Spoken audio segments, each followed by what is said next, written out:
있습니다. 유 선생님은 초대 안산 문화원장을 하셨고요. 민속학자 안산에서 배우면서 활동하고 있습니다. 진행 문제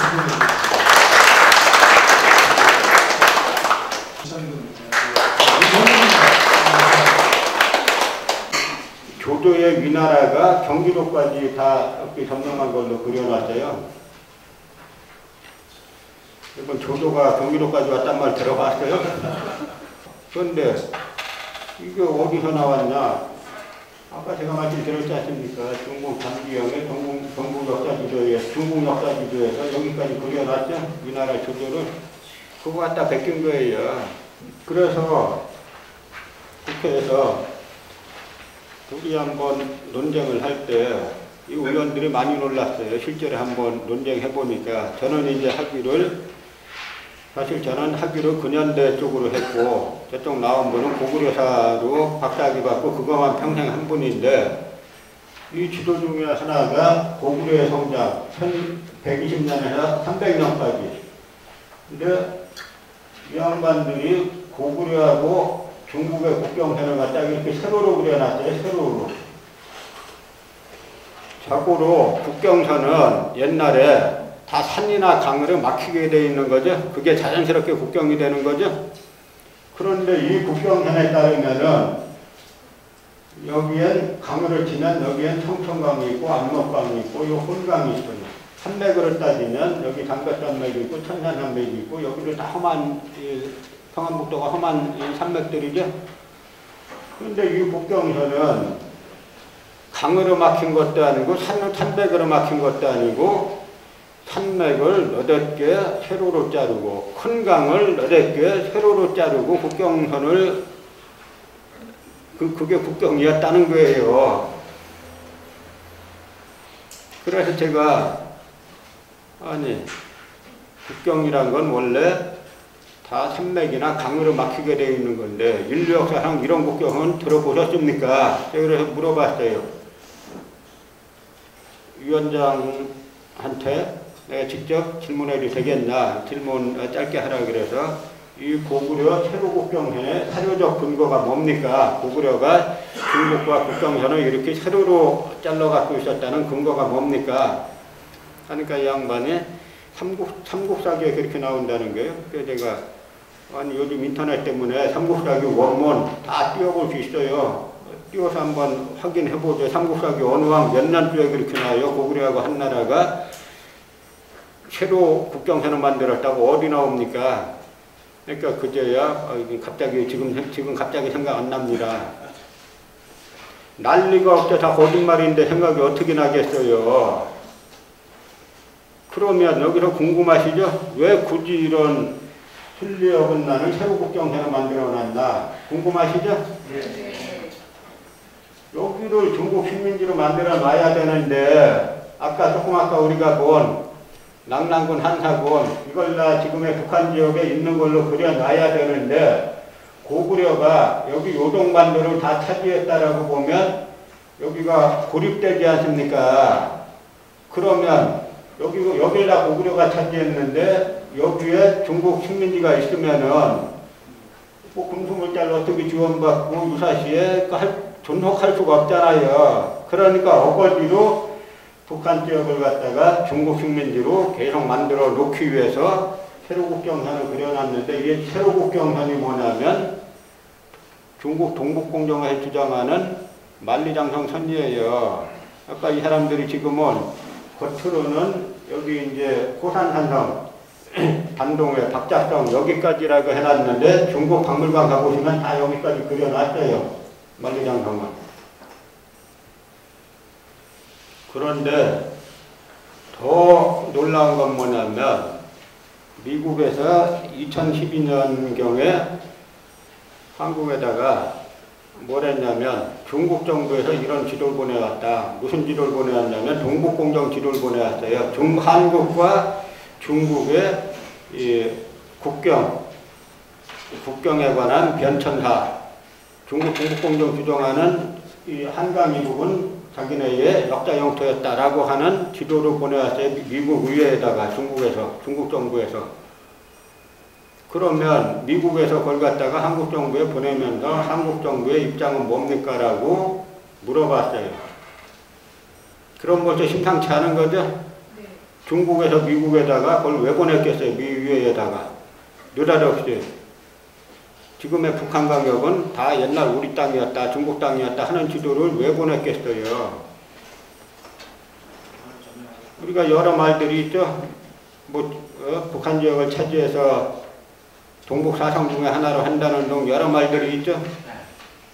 그랬더니 한국 정부에서 동북아 외교부하고 동북아 역사재단에게 답변하라 라고 하니까 동북아 역사재단에서 이지로 갖다 줬어요. 미국에다가. 동북아 역사재단 당시 이사장하고 저하고 논쟁했던 그 교수하고 외교부 고위 관료들하고 미 상원 조사국에 이지로 갖다 줬어요. 공식적으로 북한 지역 다 넘어간 겁니다. 나중 유사시에 물론 그런 일은 없어야 되겠지만 북한이 잘못됐을 때 중국이 접수해가지고 여긴 원래 우리 땅입니다. 그러면 우리가 뭐라 그러면 당신네 정부에서 갖다 줬잖아. 이렇게 이 지도 당신은 공식 입장이라고 갖다 줬잖아. 갖다 줬어요 지금. 그런 데들이 가만히 있는 나라예요. 그런데 북쪽은 그렇고 또 하나는 뭐냐면 이 기사를 보면은 5세기 초 고구려에 팽창해놓고 나서 여기까지로 그려놨는데 삼국사기에 보면은 고구려 모고난, 그러니까 서기 49년에 한나라의 북평, 오양, 상국, 태원, 지금의 이 하북성하고 산서성 일대까지 이 고구려에서 공격했다라는 기록이 나옵니다. 이거는 삼국사기에만 나오는 게 아니라 중국 후한세도 나와요. 그리고 삼국사기 태조왕 때 보면 서기 55년에는 태조왕이 요소에 10개 성을 짜서 한나라 군사를 방비했다라고 나와요. 그러니까 이 지역에 10개 성을 짜가지고 한나라 군사를 방비했다. 그럼 고구려가 10개 성을 짜았다는 뜻은 뭡니까? 고구려 강력이라는 거죠? 그러면 이 기사는 삼국사기에만 나오는 게 아니라 중국 후한세도 나와요. 그럼 당신네 체결이 이렇게 나오네 해가지고 여기까지 우리 강력이었다라고 하면 되죠? 그래서 제가 아니 이런 기사는 왜 안 믿습니까? 하니까 뭐 모든 기사를 무조건 믿는 게 아니라 다른 뭐 여러 정황을 다시 해가지고 취사 선택해서 믿는데 취사 선택하는 게 우리에게 유리한 건 100% 배제하고 우리한테 불리한 거 하나만 나오면 막 환호해가면서 하는 딱 그 자세예요. 그러다가 위기로 다시 와보면은 이 아래 서기 300년까지 그려놨는데 여기 백제도 없고 신라도 없어요. 우리가 생각하는 신라는 언제 건국됐어요? 서기전 57년에 건국됐고 백제는 서기전 18년에 건국됐죠? 근데 서기 300년 그려놓으면서 백제도 없고 신라도 없어요. 이건 뭐냐면 조선 총독부에서 임나일본부설 아시죠? 한반도 남부에 임나일본부 그려놨는데 일본 서기에만 나오고 일본 서기와 8년 차이 두고 8년 전에 쓴 고사기라는 역사서는 같은 사람이 편찬했다는데 또 고사기에는 임나가 하나도 안 나와요. 하여튼 그렇다고 치고 삼국사기에는 임나 관련 기사가 안 나와요. 삼국사기에 따르면은 20기 때 임나일본부 설치했다는 20기 때 백제와 신라는 강력한 고대 국가예요. 그러니까 이 조선 총독부의 쭈다소키친이 이만희슈륜이 하는 이 식민사학자들이 삼국사기 기록을 따르면은 백제와 신라가 이미 강력한 고대 국가로 성장했기 때문에 그 틈바구니에서 임나일본부라는 고대판 식민통치기구로 운영할 수가 없어요. 그렇게 되니까 이 식민사학자 조선 총독부에서 만든 게 삼국사기 앞기록은 김부식이 다 가짜로 써놓은 거다. 이렇게 주장한 게 삼국사기 초기 기록 불신론인데 그게 아직까지도 한국 식민사학계의 정설의 하나뿐인 이론이에요. 그래서 삼국 초기 역사 쓰면서 하여간 22 역사 쓰면서 삼한이라 그래야지 백제 신라가 있던 걸로 논문 쓰면은 논문 자체가 통과가 안 돼요. 그거 그대로 지금 그려놓은 겁니다.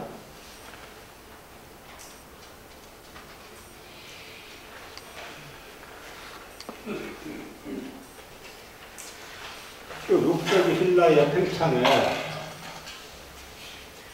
우산국하고 울릉도만 그려놓고 독도는 빼놨어요. 그래서 제가 독도 왜 빼놨냐라고 하니까 실수입니다. 실수는 무슨 실수예요. 요 앞지도에 한 장만 딱 빼놨으면은 그 실수라고 좋게 해서 봐주자 이거죠. 근데 실수일 수가 없는 거죠. 60명의 학자가 8년 동안 47억 원 갖고 하면서 단 한 명도 그 기나긴 8년 기간 동안에 왜 독도가 빠졌죠? 한 명도 말 안 한다는 건 말이 안 되는 거죠?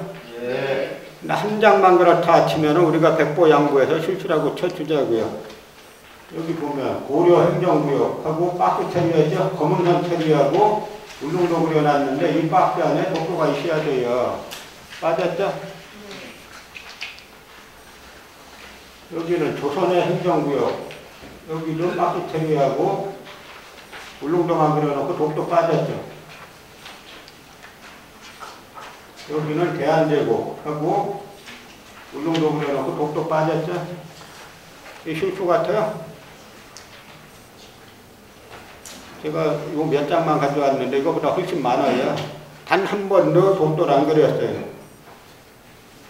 그러면 이쯤 반복되면 실수라고 볼 수는 없는 거죠. 이 동북아 역사재단에서 47억을 저 갖고 만든 지도인데 동북아 역사재단에서 이 지도 편찬을 담당했던 담당자가 쓴 글이에요. 이게 한번 독도에 관해 쓴 글인데 읽어보면 독도 문제에 관한 글을 읽다 보면 모든 문제는 독도는 우리 땅 모래가라같이 일목요연하고 간단명료해 보인다. 마치 신라의 우산국 정보를 위해 독도가 우리 땅이라는 말은 주장이 아니라 진실인 것처럼 보인다. 독도가 우리 땅이니까 독도 문제가 접근이 되는 것은 명백한 진실을 왜곡하고 독도로 빼앗으려는 일본의 운용한 음모일까. 사실은 그렇지 않다. 대단한 글이죠.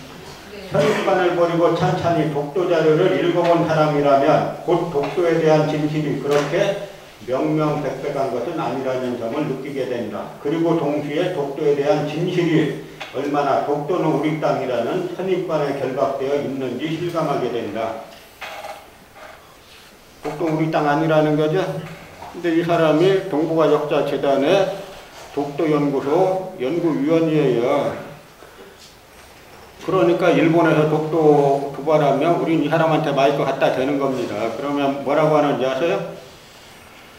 미래지향적인 한일 관계를 위하여 갈등을 지향하고 이렇게 이야기하는 거예요. 여러분이 아주 어릴 때부터 독도 일본이 도발해가지고 매번 우리가 대응하는 척 해왔어요. 그런데 대한민국 국민 중에 여러분들 마찬가지로 한번 생각해 보세요. 독도는 우리 땅이다 라는 논리를 두 가지 이상 될 수 있는 분 계세요? 아베가 얼마 전에 일본 의회에다가 특별 예산을 편성하라고 그랬어요. 뭐냐면 일본의 초중고생들에게 요즘 외국 많이 나가는데 외국 나가면 외국인들에게 독도는 일본 땅이라는 걸 설명할 수 있는 교육을 시키는 특별 예산을 편성하라.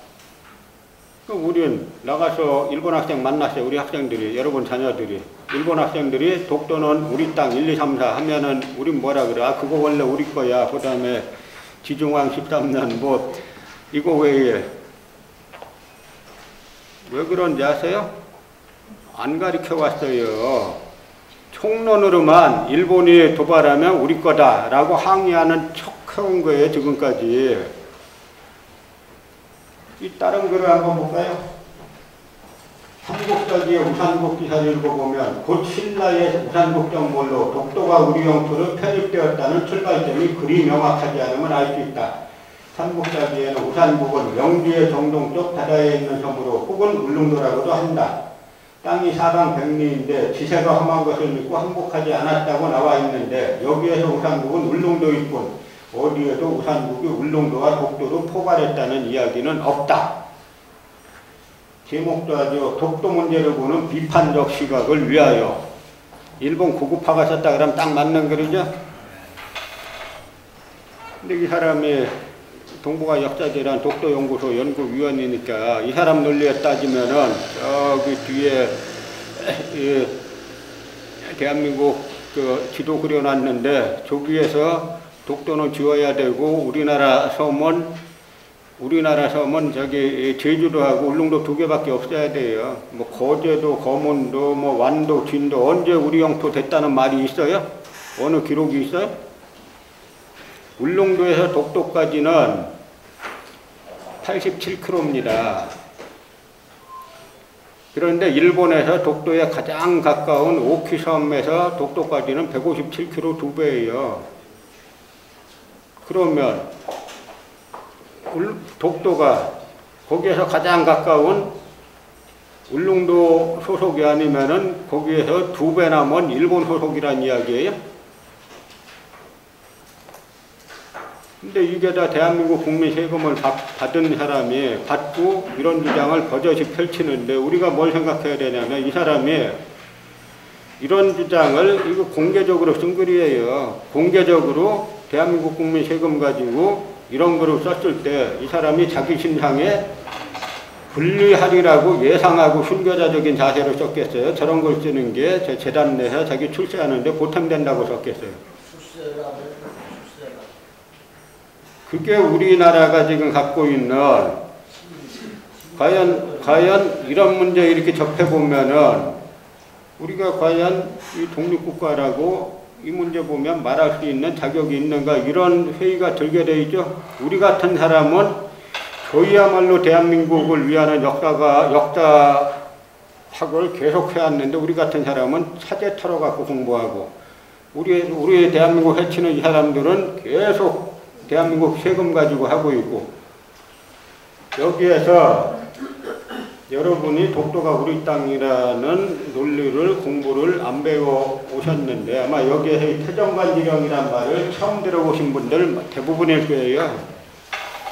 태정관지령이 뭐냐면 1876년에 당시 일본에서 메이주신이라는 게 메이지 쿠데타예요. 그 메이지 쿠데타를 일으킨 사람들이 주로 어디 쪽 사람들이냐면 지금의 사츠마권하고 조수번이라는 데인데 여기가 일본은 크게 봐서 동서가 우리는 남북이겠지만 이거는 크게 봐서 동서가 있는데 임진왜란 때 여기로 쳐들어온 군사들은 대부분 서쪽 군사들이에요.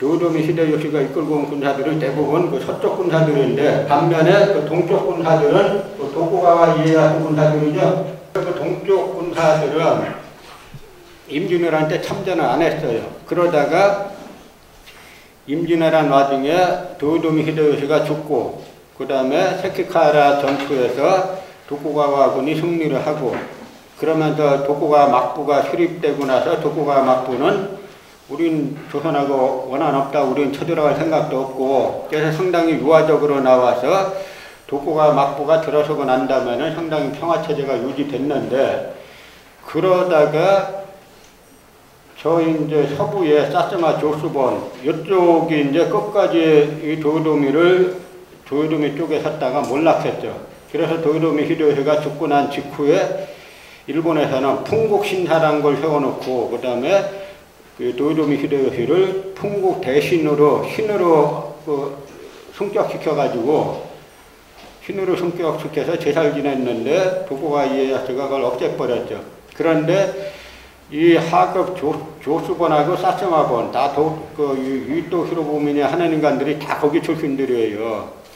이 인간들이 나중에 이 메이지를 얻고 도쿠가와 막부를 타도한 다음에 가장 먼저 하는 게 뭐냐면 도요토미 히데요시 선창사업을 해요. 그래서 도요토미 히데요시를 다시 신으로 높이는 신사를 갖다 엄청 크게 져놓고 메이지까지도 가세하고 거기에서 도요토미 히데요시가 이루지 못한 조선정벌의 꿈을 다시 이룩하겠다. 여기서 소위 정한론이란 게 나오는 겁니다. 여기 침략하는 지금도 일본 내에 뭐 지한파 어쩌고 하는 의원들 이 조사해 보면 전부 다 이 군국의 후예들이에요. 그 차원인데 어쨌든 메이지 쿠데타 이후에 일본이란 나라는 원래 통일된 지적도가 별로 없던 나라라. 이때 통일된 지적도를 만들기 위해서 내무성의 관료가 지금 독도를 편입시켰다는 그 시마네 현에 갔어요. 시마네 현에 가보니까 시마네 현 지적도를 만들려고 하다 보니까 울릉도하고 독도를 어떻게 해야 하는지 문제가 생겼습니다. 그래서 내무성에 질의를 합니다. 울릉도와 독도는 시마네현에 넣어야 됩니까? 말아야 됩니까? 하니까 내무성에서 그건 중대한 문제니까 자료를 갖춰가지고 정식으로 질의하라. 그래서 이 사람들이 이 울릉도 독도에 관한 자료를 갖춰가지고 내무성에 정식으로 질의를 했어요. 그랬더니 내무성에서 조사하고 난 다음에 울릉도와 독도는 조선 건데, 이 자료에 의하면 조선 건데 강역에 관한 문제이기 때문에 우리 내무성 독단으로 처리할 수 없다. 그러니까 태정관에 품위를 해서 처리해야 되겠다. 태정관이 뭐냐면 지금의 총리실이에요. 일본 내각 총리실. 그래서 태정관에 품위를 했어요. 품위를 했더니 태정관에서 자료 다 검토하고 난 다음에 내린 게 태정관 지경인데 지경안 해가지고 뭐냐면 여기 죽도의 일도 지위 본방관계 모지의 죽도의 일도, 울릉도의 일도, 울릉도와 독도는 본방, 일본과 관계무. 여기 나와 있죠. 지리한 죽도의 일도권은 본방, 일본과 관계없다는 뜻을 명심할 것. 이거를 끝난 거예요. 여기 조선정부가 전혀 개입하지 않았습니다. 자기들끼리 왔다 갔다 하다가 이 수상까지, 총리실까지 품위했더니 총리실에서 울릉도와 독도는 우리와 관계없다는 뜻을, 우리나라와 관계없다는 뜻을 명심할 것 해가지고 내려보냈어요. 그래서 끝났어요. 일본에서 이 서류를 갖다가 국비에 붙였는데 절대 공개 안 했는데 1987년 교토대 교수 호리가조가 이걸 공개했어요. 그러면 한국 대한민국이나 한국 학계가 정상적인다면 뒤집어졌어야죠. 드디어 독도가 한국 거라는 완벽한 증거가 나왔다. 뒤집어졌어야 되는데 여기 여러분들 다 이 호리가조의 태정관 이름 다 처음 들어보셨을 겁니다.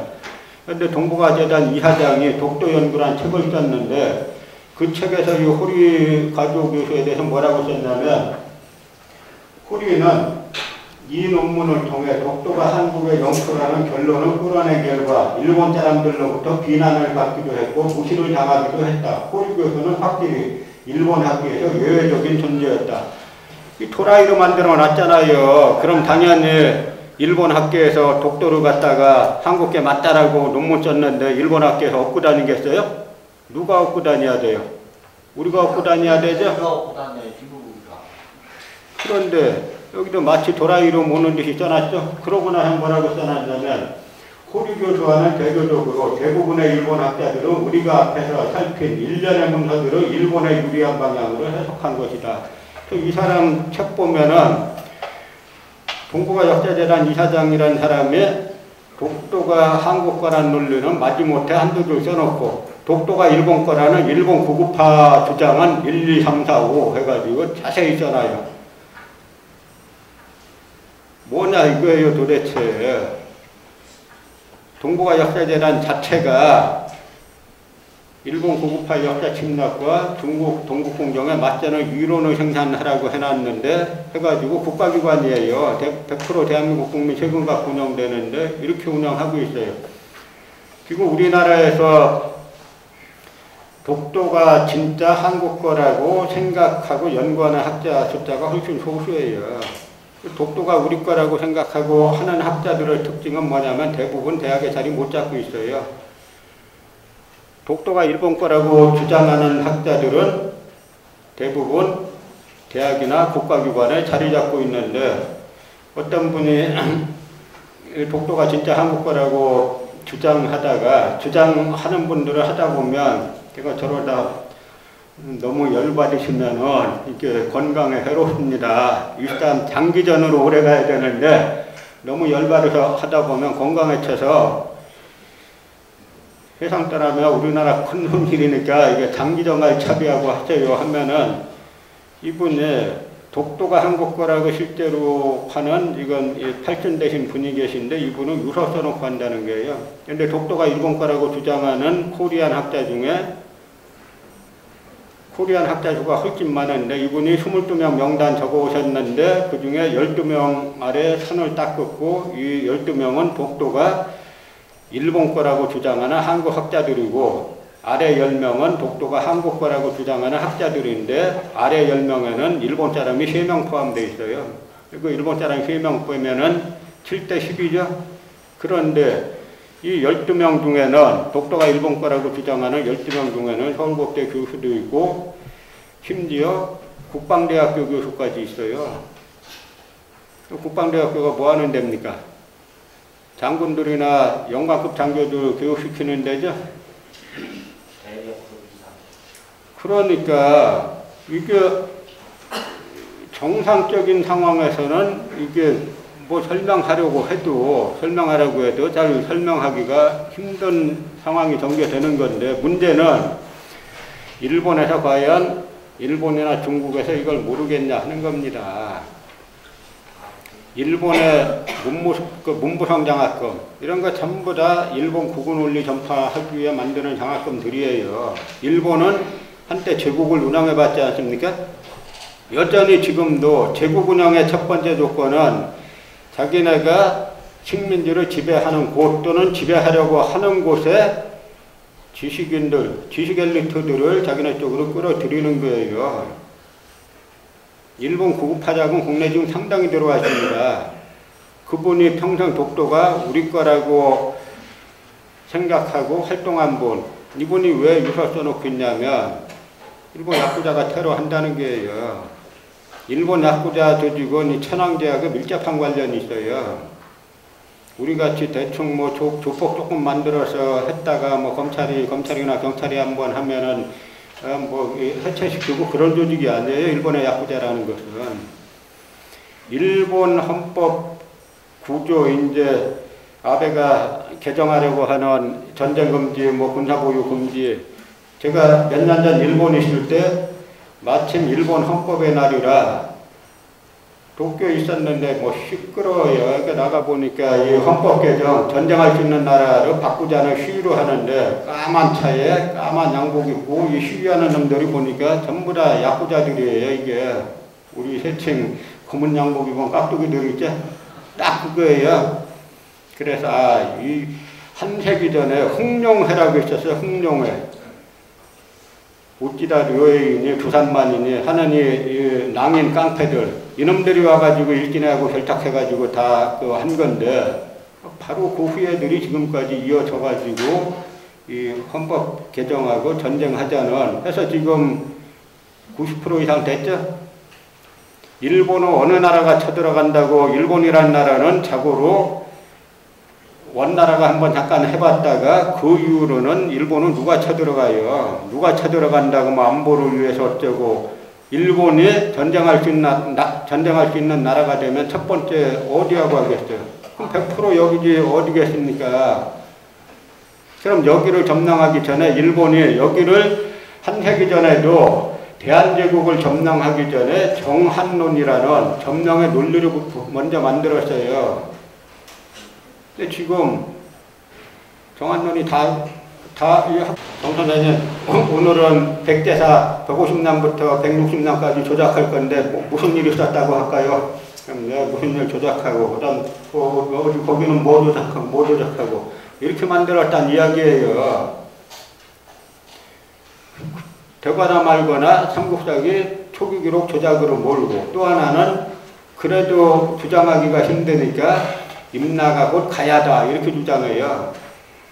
그러면서 임나 가야의 방역을 이 수다소키치라는 식민사학자는 지금의 김해일 때를 요만하게 그렸는데 이만희수 유라는 금서룡이라는 조선총독부 식민사학자는 여기를 김해를 남가야라고 주장하면서 임날본부는 경상북도까지 있었다라고 해서 경상북도 고령을 임날본부가 있던 걸로 확장을 하는데 그러고 나서는 일본 패전 이후에 조선총독부에 있던 수에마스 야스카지라는 인물이 일본으로 쫓겨가서 뭐가 되냐면 이 학수권 대학의 교수가 되는데 일본의 학수권 대학은 이 일본의 왕족들하고 귀족들 가르치는 대학이에요. 여러분 그 시오노 나나미가 거기 나왔죠? 한국 사람들 참 진짜 순진한 사람들이에요. 시오노 나나미 로마인 이야기. 그 책이 뭐냐면 대일본제국 거기에 대비한 거예요. 전 세계에서 가장 시오노 나나미 갑부로 만들어준 게 코리안들이죠. 얼마 전에 시오노 나나미가 이제 본색 드러냈지 않습니까? 위안부 옹호하는 그 시오노 나나미가 학수건대학 출신이에요. 그건 다 일본 구국 일러내는 데기 때문에 당연한 귀결인데 거기 교수돼가지고 이 수에마스라는 인간이 1949년에 임나 흥망사라는 책을 써요. 그 책에서 뭘 주장하냐면 임나 가야라고 주장하면서 가야가 전라도까지 걸쳐 있었다 이런 주장합니다. 여러분 가야가 전라도까지 왔단 말씀 들어봤어요? 근데 그 주장을 하는데 그 주장은 왜 하겠어요? 이 사람들 학자를 보지 말고 다 일본 극우 정치가 일본 극우 침략자로 보면은 패전의 시리에 젖어 있는 일본인들에게 제국의 식민들이 좌절하지 말라. 우리는 다시 먹을 것이다. 그 메시지 전달하는 거예요. 그런데 바로 지금 대한민국 한복판에서 가야 임나라고 하고 여기까지 이렇게 갖다 해놨죠. 전라도, 충청도, 경상북도 다 가야 임나라가 먹은 걸로 그려놨죠. 이 지도 제목이 뭐냐면 외의 대관계까지 진도. 왜군이 야마도에서 온 왜군이 그냥 마음대로 휘젓고 있는 걸로 그려놨어요. 이 사람은 뭐라고 써놨냐면 당시 한반도에서는 고구려 백제 신라가 서로 자국 수도의 통일을 이루기 위해서 위전적으로 전개하고 있었다. 따라서 삼국은 모두 일본에 대해서 군사원조를 요청하거나 적어도 상대국에게 군사원조를 제공하지 못하도록 저지하기 위해서 노력하였다. 그러므로 삼국 중에서 어느 나라를 파트너로 삼을 것인가 하는 캐스팅 보드는 일본이 쥐고 있었다. 이 사람 머릿속에 들어가 보면 저 대륙의 강국 고구려까지도 일본에 가서 군사 지원해달라고 빌었다는 이야기예요. 이 사람도 다른 글에서 보면 당시 야마토 정권과의 관계에서 백제가 일관되게 추구하던 것은 군사원조였다고 볼 수 있다. 그래서 이 사람 다른 걸 보면 일본 소비 웅략기 5년주에 의하면 백제에서 왕녀들 대신으로 파견하기 시작한 본지로 독일 목적이 천황을 섬기기 위한 것으로 되어 있다. 남자 왕족들의 따라서 의다람이나 만화군, 사하군 다 백제 왕자들인데요. 등의 파견도 천황을 섬기기 위한 것이었다고 할 수 있을 것이다. 이 사람은 모든 논문, 모든 글에서 일왕이라고는 한 번도 안 쓰고 100% 천황 그렇게 써요. 무슨 얘기까지 쓰냐면 한편 일본 정비 웅략기에는 백제가 파견한 지진원, 백제 공주인데 지진원이 장차 천황이 부르려고 하는 것을 어기고 척천승과 음란한 짓을 하였으므로 천황이 그를 화형에 처한 것으로 되어 있다. 이 사람 논리는 백제에서 공주를 인질로 보내갖고 천황을 섬기게 했는데 딴 남자 만났다고 일왕이 불태워 죽였다는 게 백제 공주를. 그랬더니 백제에서 이번에는 사과하는 의미로 왕자들을 보냈다는 겁니다. 왜? 군사 원조를 요청하기 위해서. 그런데 이 사람이 그렇게 가지고 백제를 구하기 위해서 일본은 야마도에서 왔다는 군사 숫자가 일본 서기에 따라도 500명에서 1000명밖에 안 돼요. 이 시대가 백제 성왕 때라는 건데 백제 성왕이 저 관산성 전투에서 신라 진흥왕과 싸우다가 전사했을 때 삼국사기에는 백제군 중에 전사한 군사의 숫자가 29,600명으로 나와요. 그럼 전사한 군인이 29,600명이면 뭐 100% 다 죽진 않았겠지 않습니까? 조금만 더 살아있다고 보더라도 3만 이상은 동원했다는 거죠. 아무리 적게 잡아도. 그런데 3만 이상 동원하는 나라가 500명, 1000명 지원받으려고 공주, 왕자 인질로 보내고 그거 불태워 죽였는데도 또 갖다 바치고. 그러니까 이 사람 논리가 뭐냐면 이 당시 야마토에서 온 군대는 오늘날의 주한미군과 같은 것이었다 이렇게 써놨어요. 그러면서 또 뭐라고 써놨냐면 미국이 일왕 히로히도를 전쟁 범죄에서 면제해 준 것은 대단히 잘한 거다. 그래서 일본을 반공고루로 튼튼하게 세우고 어쩌고저쩌고 써놨어요. 그런데 이 사람이 동북아 역사재단 현직이사고 한일역사 공동연구위원회의 한국 쪽 위원이에요. 그러다 보니까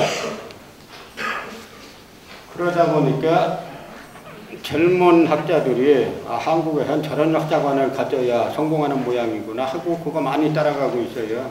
그래서 제가 요 책 바로 전에 우리 안에 식문사관 써가지고 강하게 비판했더니 그다음 이 사람이 절 갖다 고소했는데 고소하면서 뭐라고 했냐면 자기는 임나일본부라는 말 자체를 자기는 부정한다 라고 하면서 고소장에다 써놓고 소위 이제 한겨레신문 인터뷰에도 그렇게 주장했는데 그리고 우리나라 이 역사 있으면은 진보 보수도 없고 좌도 우도 없어요. 딱 애국과 매국 둘로 나누어지는데 애국과 매국, 민족과 반민족 둘로 나누어지는데 자기는 임나일본부 용어 자체를 거부한다. 자기는 임나일본부라는 그 자체를 무너뜨렸다라고 주장했는데 자기 책에서 뭐라고 썼냐면 한국학계에서 사용하고 있는 임나일본부설이라는 용어보다는 한반도 남부지배라는 본질을 담고 있는 일본학계의 이른바 남선경영론이 더 타당하지 않을까 생각한다. 그러나 남선경영론은 남조선 경영론을 줄임말로 현재 한국에서 사용하는 용어와는 거리가 멀다. 따라서 남선경영론을 현재 한국에서 사용하는 용어로 바꾼다면 한반도 남북 경영론 정도가 타당하다고 생각한다. 저긴 임나일본부라는 용어를 안 쓰고 한국학계 용어를 안 쓰고 일본학계의 남선경영론 이게 더 맞다고 생각한다. 근데 한국에서 지금 남조선이란 말을 안 쓰니까 자기는 한반도 남북 경영론 이렇게 쓰겠다라고 해놓고 나서 자기는 이 임나일본부를 부정했다라고 말장난하고 있는 거예요. 그러면서 야마도에서 임나지역에 배치된 외계 백제 관료들 이렇게 해가지고 뭐냐면 일본 적이 554년 12월 이에 천황께서 우찌노우미를 보내시는 군사를 거느리고 6월에 왔다. 신라를 공격하러 보냈다. 해가지고 야마도 군사가 일왕의 명령을 받고 마음대로 여기 들락날락 하는 걸로 묘사하고 있는데 뭐라고 써놨냐면 따라서 영산강 동안 차리의 지방장관으로 있던 호두미 노음이 오시야마야말로 백제 중추의 왕통이 아니라 직접 외화 교류 관계가 있던 지방수장이라는 성격에 맞는 인물이 아닐까 생각된다. 지금의 전라도 지역까지 야마도에서 온 일본인들이 직접 지배했다라고 써놨어요. 그런데 문제는 일본은 이 시기에 6세기까지 제철 기술이 없던 나라예요. 철 만드는 기술이 없습니다. 그래서 위선이 양선이 하는 책을 보면은 철을 못 만들기 때문에 다 변진해서 사간다 막 이렇게 돼 있어요. 그런데 이 고대의 제철 기술이라는 것은 지금의 핵기술하고 마찬가지예요. 핵기술이 없는 군사강국이 어떻게 존재하겠습니까? 그러니까 이 사람 뭐라고 써놨냐면 백제에서 이 덩이새, 철정이라고 하는데 덩이새를 갖다가 야마도에다가 갖다 바쳤다 이거예요. 그러면서 군사 지원해달라고 요청했다고. 미국에서 아프리카 한 나라에다가 핵원료하고 핵기술자 갖다 바치면서 군사 지원해달라고 했다는 거하고 다 마찬가지 얘기예요. 그 뭐냐면 야마도는 강국이다. 이게 머릿속에 가득 차 있으니까 거기에 모든 걸 다 이제 꽤 맞추는 겁니다. 그런데 원래 일본이란 나라는 여기 가야계와 백제계가 이 중추를 이루고 있고 그 여타 신라계, 그 다음에 이 고구려계 이쪽 사람들이 건설한 나라예요.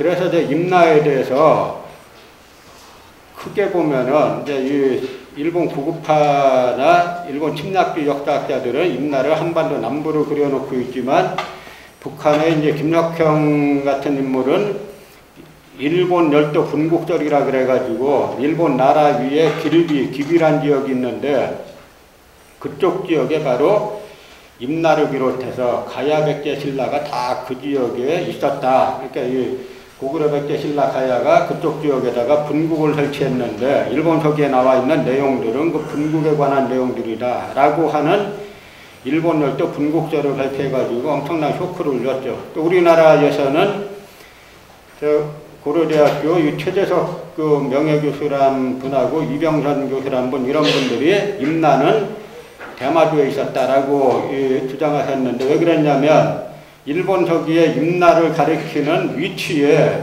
임나는 축자 큐슈에서 2000리 떨어져 있는데 위는 바다로 막혀 있고 그 다음에 신라의 서남 쪽에 있다 이렇게 되어 있어요. 그럼 저걸 갖다가 저 식민사학자들대로 경상도나 뭐 전라도로 보면은 경상도 전라도 위에 바다가 있어요?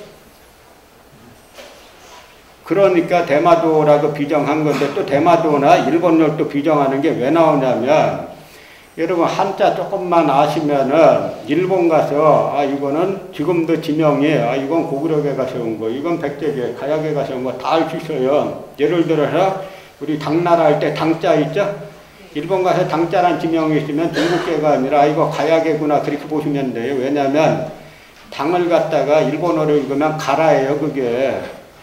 또 일본 가셔가지고 흰백자에 나무목자 그 지명 맞습니다. 그 지명 보면은 아 이거는 신라 거구나 신라 사람들이 한 거구나. 왜냐하면 신라가 한자 신라가 일본어로 실학인데 그 백목도 실학이에요.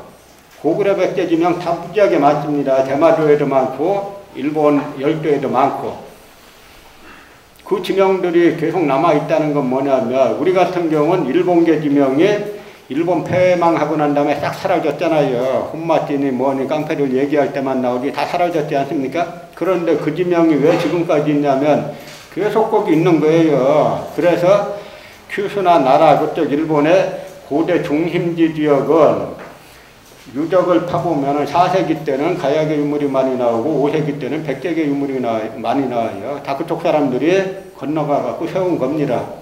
근데 거꾸로 지금 뒤집은 것이 그대로 와가지고 지금 이제 한국 학계를 여기까지나 지배하고 있는데 이게 양반이 쓴 임나일본부서는 허구인가라는 책이고 이게 일본 구급파 후소사 같은 아다라심이 새로운 역사 교과서인데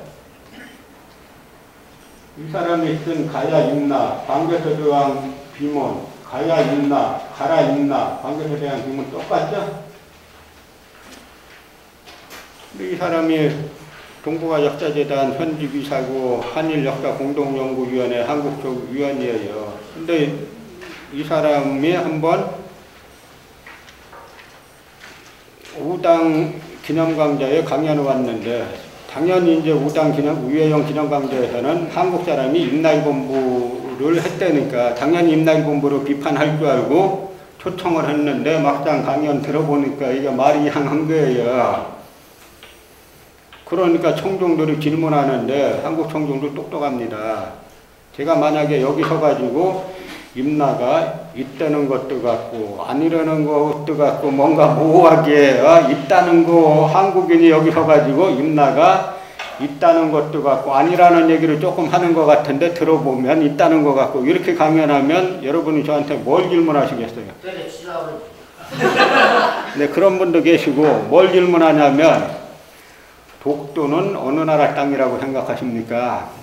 똑똑하죠? 네. 그랬더니 이분 답변이 뭔지 아세요? 자기는 전공이 아니라 답변할 수 없습니다. 이게 답이에요. 그러고 나서 뭐라 그러냐면 자기가 동북아역사재단 이사인데 동북아역사재단에서 서울국대 교수를 모셔다가 초청 강연을 했는데 강연 들은 학생들이 강연 듣고 보니까 독도는 일본 거네요. 이 양반이 독도 어느 거라고 누구 거라고 생각하는지 답이 다 됐죠? 그런데 이 식민사학이 하도 심하니까 저희가 식민사학에서 국민운동본부로 만들어가지고 감사원에 동북아 역사재단에 대한 감사 신청을 했어요. 국민권익감사. 그랬더니 8, 9개월 만에 감사 결과가 나왔는데 그 사이에 저희한테는 단 한 번도 아무 질문도 없었어요. 우리가 여러 차례 공문도 보내고 해가지고 의문나는 점이 있으면 물어봐라라고 했는데 한마디도 없다가 9개월 만에 나온 감사 결과가 동북아 역사재단에서 식민사관과 동북공동에 부응하는 활동을 하고 있다는 감사 청구 내용 등에 대하여는 역사학계 등에서 논의할 사항이고 감사 대상으로 하기에는 적절하지 아니하다고 보아 감사 중점에서 제외하였다. 그래서 사람들 다 믿는 구석이 있는 거예요. 2차례 조사 받으러 가면서 얼마나 한심하겠습니까? 식민사학 비판했다고 조사 받으러 다녀야 되니까. 그래서 갔는데 이 마포경찰서에서는 이제 불기소 의견으로 서부지검에 송치를 했어요. 그랬더니 서부지검에서 여자검사 양반이 무혐의 처분을 했는데 거기에 학자가 펼친 이런 내용에 대해서는 학문과 표현의 자유를 제한하는 것은 상당히 신중하게 해야 된다라고 해가지고 무혐의 처분을 했길래 저희는 이런 활동할 때 이쪽 어마어마한 커넥션 구조가 있으니까 사실 이 정상국가 같으면 걱정할 필요가 없는데 그 잘 아니지 않습니까? 근데 다행히 저희 서부지검에서도 이제 무혐의 처분했죠. 서부지검 저희 이제 검사를 만나지 못했는데 역시 한국은 여자들이 높은 자리에 많이 올라가야, 중요한 자리에 많이 올라가야 정상화가 되는 나라예요. 이 남자들은 커넥션에 속하지 못해가지고 난리 치지 않습니까? 그냥 보통 여성들은 그냥 사시 패스해가지고 검사 됐으면은 그냥 정상 검사 하다가 때되갖고 부장검사 승진하면 되고 아니면 변호사하면 되고 이렇게 하는데 이 남자들은 승진하려고 발버둥 치고 막 하다 보니까 막 이렇게 되는 거죠. 그랬더니 저 사람이 서울고검에 항고를 했는데 서울고검에 오라 그래서 가보니까 처음부터 태도가 대단히 신문과 같이 불렀는데 신문하는 태도가 불량해요. 뭐냐면 질문하는 게 박대상도 일본에 인질로 가지 않았다는 등 뭐 이제 이런 질문할 때 벌써 다 알아본 건데 더 놀란 거는 저를 갖다 7월 1일 날 불렀는데 6월 26일에 이미 기소명령을 내려놨어요. 모르고 갔죠. 그래서 제가 지금 형사사건에 피고인이 돼가지고 식민사학 비판했다고 재판받고 형사 피고인이 됐어요. 그래서 얼마 전에 1차 공판이 열렸는데 이 박찬정 변호사님의 이제 공익변론 원래 이제 역사의 발견 이제 젊은 변호사가 이제 주로 맡아서 하고 있고 나중에 박찬정 변호사께서 알고 그다음에 공익변론 이제 해주겠다 그래서 이제 공익변론 첫 공판에서 박찬정 변호사가 때도 몰랐는데 뭐라고 하냐면 자기가 변호사 생활, 법조계 생활 동안에 이런 사건은 처음입니다. 왜냐하면 지검에서 이 불기소 처분한 걸 갖다가 고검에서 이러이러한 부분이 미진하니까 다시 조사하라고 할 수는 있어도 고검에서 기소했다는 건 자기가 들어본 적이 없습니다. 근데 나중에 이 사건 조금 이렇게 되니까 기자들이 조사해 보니까 한 기자가 이 서울고검 검사가 동북아 역사재단 파견 검사였던 걸 또 알아냈어요. 그 파견했던 시기가 이 사람이 고소한 사람이 거기 있던 시기하고 이사로 동북아 역사재단 이사로 있던 시기하고 같은 시기예요. 대부분 우리 연구소에서 어디 가서 이런 말 하지 말라는 게 특히 이렇게 녹음하고 있으면은 녹화하고 있으면은 그런데 아니 제가 뭐 사형시킨다 그래도 제가 지금 물러설 자리가 있겠습니까? 제가 그러면 죄송합니다. 저 식민사학 비판한 거 잘못했고요. 앞으로는 식민사학 비판 안 하고 살겠습니다. 용서해 주세요. 그래야 됩니까? 그래서 제가 모두 변론에서 그랬어요. 광복 70주년에 대한민국 검찰이 정상이라면 피고석에 서야 될 사람은 내가 아니라 저 사람이다. 한국 검찰이 나를 갖다가 형사 기소하고 나를 처벌해가지고 얻고자 하는 대한민국의 이익은 뭐고 실현하고자 하는 대한민국의 정의 뭐냐, 대한민국의 정의냐, 조선총독부의 정의냐, 일본 구구파의 정의냐, 중국 동북공정의 정의냐. 근데 이 설명하기가 대단히 어려워요. 그러나 전체가 그런 건 아니고 마포경찰서나 서부지검은 정상적인 대한민국 견제해 처리했죠. 그래서 저는 이걸 갖다가 이제 소수의 일탈 행위로 보는데, 그건 조금 더 이제 가보면 알겠죠. 이게 한국이 뭐 정상 국가면은 그 중에 제가 이걸로 뭐 형을 살지 뭐 할지, 정상 국가 같으면은 거꾸로 저런 식의 주장을 한 사람들 말하자면 뭡니까? 대한민국 헌법에 대한민국 영토는 뭐라고 되어 있어요? 한반도와 그 부속도서로 한다 그랬는데 그 규정 다 부인하고 있는 거잖아요. 그러면 그걸 갖다 비판하는 사람은 형사처벌 대상이고 그거 하는 거는 자유고, 물론 전 아직까지는 뭐 진행돼 가는 거 봐야 알겠지만 설마 그렇게까지 되겠나라고 하는 생각이 있습니다만, 저 비록 이제 기소당한 건 저지만 저는 대한민국이 기소당했다라고 생각하고 여러분들이 다 같이 기소당했다라고 생각하는 겁니다. 그래서 이건 저 한 개인의 일이라고 생각하지 마시고, 바로 이제 이런 데서 만약에 제가 유죄 판결 받으면 그 다음에는 줄줄이 고소당하게 돼 있어요. 식민사학 비판하는 사람들 지금 이 초미의 관심사예요.